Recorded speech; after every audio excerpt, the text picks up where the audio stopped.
యాక్చువల్గా మన Indian game అయితే హాకీ, కానీ ఈరోజు క్రికెట్ అనేది చాలా క్రేజ్. ఆ క్రేజ్తోనే మేము ఎన్నో క్రికెట్ మ్యాచ్లు, సెలబ్రిటీ క్రికెట్ లీగ్ CCL ఆడటం జరిగింది. మేము చాలా గేమ్స్ ఆడాం. బట్ ఇది ఫస్ట్ టైం ఒక మీడియా వాళ్ళందరూ కలిపి, డిజిటల్ మీడియా అందరూ కలిపి క్రికెట్ ఆడడం అనేది చాలా చాలా హ్యాపీగా ఉంది. డెఫినెట్గా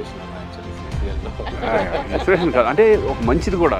క్రికెట్ అనేది ఒక మీడియా అందరూ కలిసి అందరూ ఒక స్టేజ్ మీదకి రావడం, ఒక ర్యాపో ఉండటం కూడా చాలా ఇంపార్టెంట్. ఇప్పుడు మా ఆర్టిస్టులు అందరూ కూడా అందరూ కలిసి ఒక షాట్ ఉన్నప్పుడు ఆ ర్యాపో వేరే ఉంటుంది. అలాగే మీ డిజిటల్ మీడియా అందరూ కలిపి ఒక క్రికెట్ లీగ్ కూడా ఆడటం అనేది చాలా హ్యాపీ. దాన్ని ఇనిషియేట్ చేసిన మహేంద్ర గారు మీకు, అలాగే వినయ్ గారికి కంగ్రాచులేషన్స్, ఆల్ ద బెస్ట్. ఇది సక్సెస్ అవ్వాలని మనస్ఫూర్తిగా కోరుకుంటున్నాను. ఎందుకంటే ఇటువంటి లీగ్స్ చాలా జరుగుతాయి, బట్ డిజిటల్ మీడియా అనేది ఫస్ట్ టైం జరగబోతోంది. అన్ని డిజిటల్ మీడియా ప్లేయర్స్ అందరికీ ఆల్ ద బెస్ట్. గెలవడానికి ట్రై చేయండి. Enjoy the game.